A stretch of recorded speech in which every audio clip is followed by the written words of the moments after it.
Hello friend, my YouTube channel study with Burman में आप सबका स्वागत है। आप सब कैसे हो? उम्मीद करते हैं बहुत अच्छे और स्वस्थ होंगे। फ्रेंड, यदि आप UP triple S C PT exam या UP triple S C main exam बाल पोषण सेवा एवं पुष्टाहार यानी मुख्य सेविका की तैयारी करना चाहते हैं तो हमारे चैनल से जुड़ जाइए। चैनल से जुड़ने के लिए करना होगा आपको एक छोटा सा काम, यानी जो नीचे रेड कलर का सब्सक्राइब बटन दिख रहा है उसे प्रेस करना होगा और साथ ही बेल आइकन को भी प्रेस करना होगा ताकि हमारे द्वारा आने वाले हर वीडियो का नोटिफिकेशन आपको सबसे पहले मिल सके। तो देर किस बात की, जल्दी से चैनल को सब्सक्राइब कर दीजिए, वीडियो को एक लाइक कर दीजिए और वीडियो को अधिक से अधिक शेयर कीजिए। फ्रेंड, आज बात करेंगे हम राज्य के नीति निर्देशक तत्व की। ये आपके टॉपिक में है पीटी एग्ज़ाम के, तो इससे भी 1 से 2 क्वेश्चन आपके बनते हैं, यानी आएंगे ज़रूर। तो इसलिए हमने रखा है आपके लिए आज इसमें कुछ इम्पॉर्टेंट क्वेश्चन। चलिए देखते हैं आज का पहला क्वेश्चन क्या है। राज्य के नीति निर्देशक सिद्धांतों को भारतीय संविधान में शामिल किए जाने का उद्देश्य है। ऑप्शन है राजनैतिक प्रजातंत्र को स्थापित करना, सामाजिक प्रजातंत्र को स्थापित करना, गांधीवादी प्रजातंत्र को स्थापित करना या फिर सामाजिक आर्थिक प्रजातंत्र को स्थापित करना। तो इसका राइट आंसर होगा सामाजिक आर्थिक प्रजातंत्र को स्थापित करना। राज्य के जो नीति निर्देशक तत्व है यानी सिद्धांत है संविधान में शामिल करने का मेन उद्देश्य इसका यही है।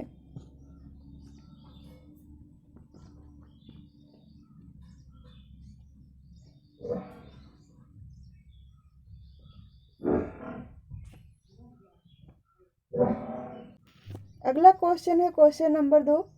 कल्याणकारी राज्य की संकल्पना का समावेश भारत के किस संविधान में है? आपको बताना है कि कल्याणकारी जो राज्य की संकल्पना का समावेश है भारत के संविधान में है वो किस में है?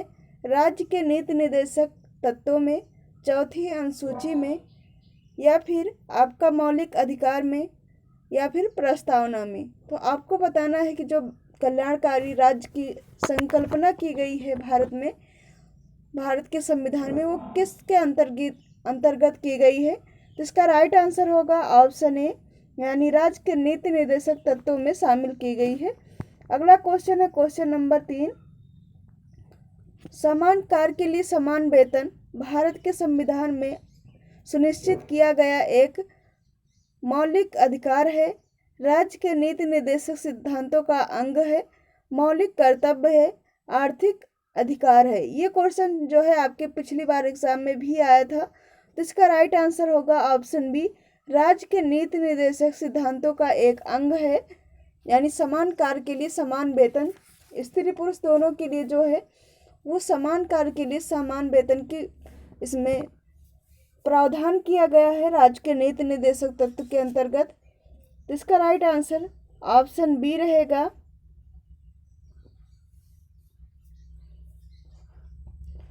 यह अनुच्छेद जो है आपका 39 घ है उसमें, यानी आर्टिकल जो है आपका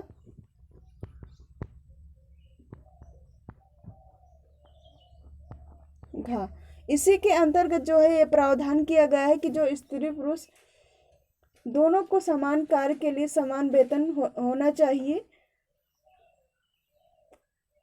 और यह जो है वर्ष जो है 1976 में समान पारिश्रमिक अधिनियम में पारित किया गया था, जिसमें रणधीर सिंह बनाम भारत संघवाद का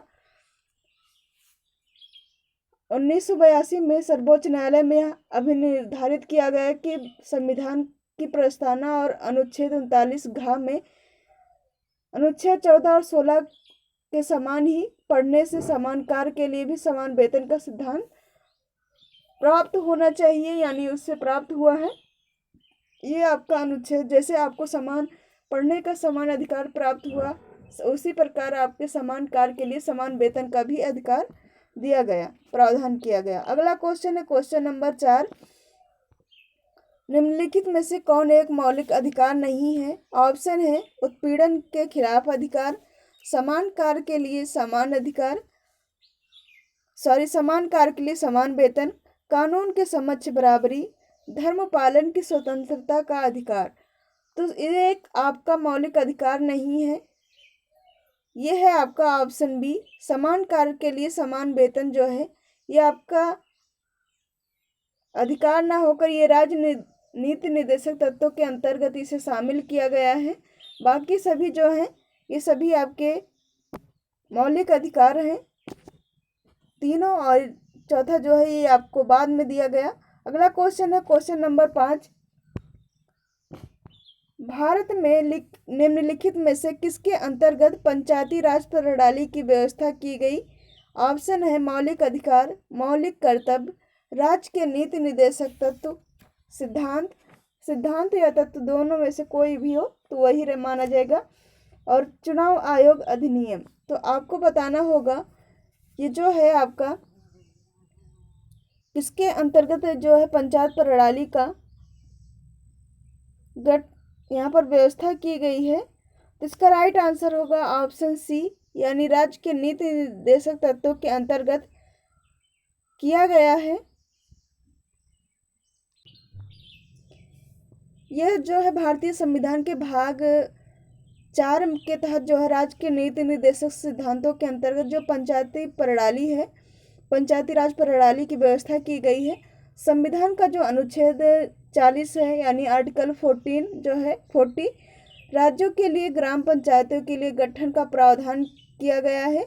इसके अंतर्गत जो है राज्य ग्राम पंचायतों का संगठन करने के लिए कदम उठाएगा और उनको ऐसी शक्तियां और प्राधिकार प्रदान करेगा जो उन्हें स्वतः शासन की इकाइयों के रूप में कार्य करने योग्य बनाने के लिए आवश्यक है।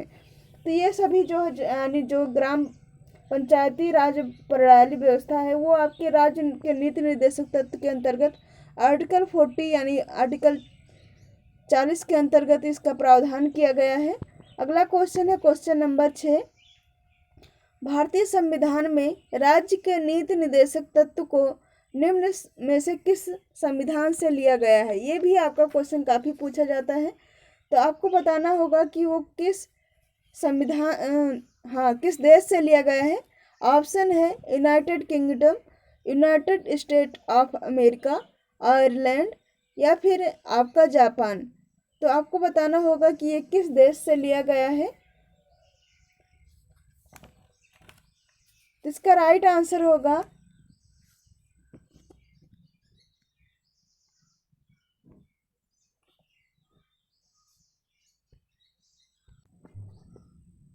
इस क्वेश्चन का राइट आंसर होगा ऑप्शन सी, यानी आयरलैंड से लिया गया है। आपका राज्य का जो नीति निर्देशक तत्व है ये आयरलैंड से लिया गया है। अगला क्वेश्चन है क्वेश्चन नंबर 7। निम्न में से कौन सा अनुच्छेद पंचायत के गठन के लिए राज्यों को निर्देश देता है? ऑप्शन है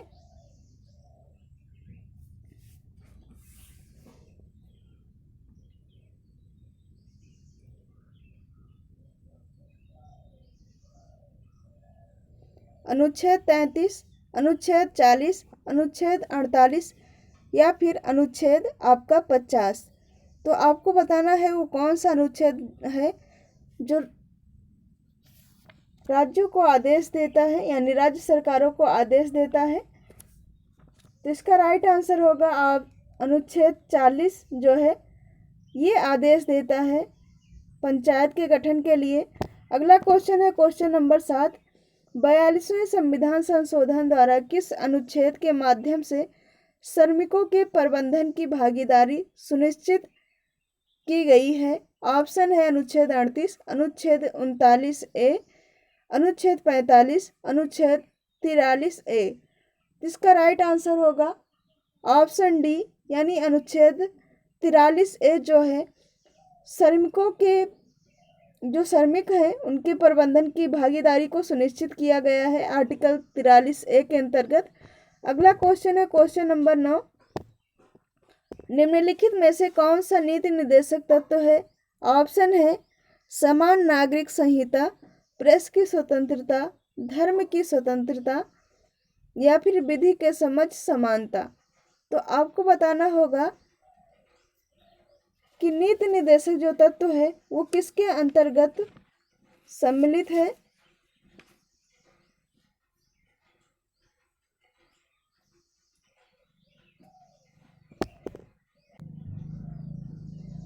इसका राइट आंसर होगा ऑप्शन ए, यानी समान नागरिक संहिता जो है नीति निर्देशक तत्व है। राइट आंसर ऑप्शन ए रहेगा। अगला क्वेश्चन है क्वेश्चन नंबर 10। किस संशोधन द्वारा भारतीय संविधान में नागरिकों के मूल कर्तव्यों को शामिल किया गया है? ऑप्शन है 42वां संशोधन, 56वां संशोधन, 73वां संशोधन या फिर 58वां संशोधन। तो इसका राइट आंसर होगा 42वां जो आपका संशोधन है उसके अंतर्गत मूल कर्तव्यों को शामिल किया गया है, यानी जोड़ा गया है। राइट आंसर ऑप्शन ए रहेगा।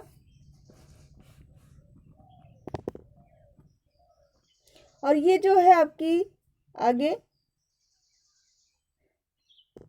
निम्नलिखित में से कौन सर्च समिति के सदस्य रहे हैं? ऑप्शन है AR अंतुले, SS रे, हरदेव जोशी या फिर CM स्टीफन। तो इसका राइट आंसर होगा ऑप्शन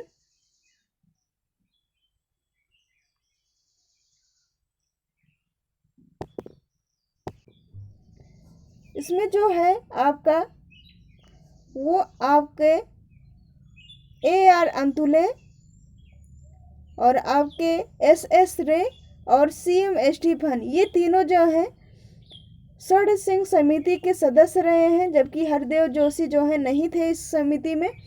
तो राइट आंसर होगा ऑप्शन सी। यहाँ पर नहीं होना चाहिए था, नहीं लिखा गया है इस क्वेश्चन में। यहाँ पर सदस्य समिति के सदस्य नहीं रहे हैं, तो आपके हरदेव जोशी जो हैं वो इस समिति के सदस्य नहीं थे, बाकी तीनों थे।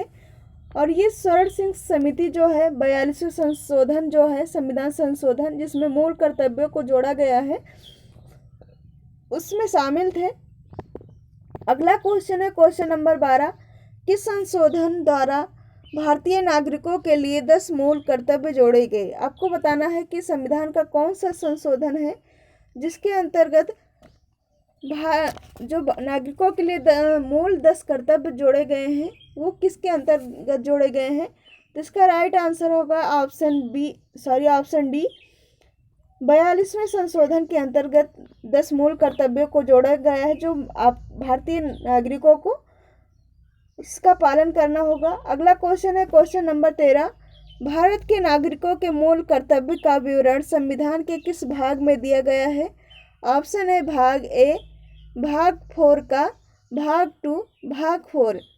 तो इसका राइट आंसर होगा ऑप्शन बी, यानी भाग 4 का जो है ये इसी में आपके मूल कर्तव्यों को जोड़ा गया है, यानी यहीं पर इसका विवरण दिया हुआ है। आगे है क्वेश्चन नंबर 14। निम्न में से एक संरक्षण भारतीय नागरिक का मूल कर्तव्य है। ऑप्शन है ग्राम पंचायत, राष्ट्रीय ध्वज, अनुसूचित जाति अनुसूचित जनजाति, वन्य प्राणी। तो प्रत्येक भारतीय नागरिक का मूल कर्तव्य जो है वो है वन्य प्राणी की रक्षा करना। ये संविधान के अनुच्छेद 51 का 6 जो है के तहत मूल कर्तव्यों में जो है वन्य जीवों का संरक्षण शामिल है, जिसमें राष्ट्रीय ध्वज का भी उल्लेख है, परंतु उसका आदर करने की बात कही गई है, ना कि संरक्षण की।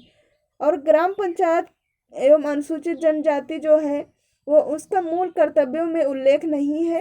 तो इस प्रकार आपका राइट आंसर ऑप्शन डी हुआ, यानी वन्य जीव प्राणी जो है वन्य प्राणी इनकी रक्षा की बात की गई है, यहाँ पर संरक्षण की बात की गई है। अगला और अंतिम क्वेश्चन है आज का हमारा।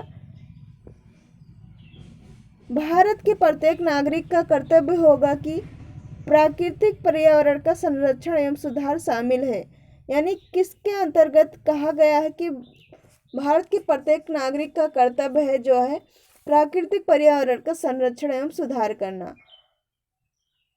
तो इसका राइट आंसर होगा ऑप्शन सी, अनुच्छेद 51 का के अंतर्गत जो है भारत के प्रत्येक नागरिक का कर्तव्य होगा कि वह प्राकृतिक जो पर्यावरण है उसका संरक्षण एवं सुधार करे, उसमें सहयोग दे। और यह संविधान में मौलिक कर्तव्यों में शामिल किया गया है, जिसका वर्णन जो है अनुच्छेद 51 का के 6 में किया गया है।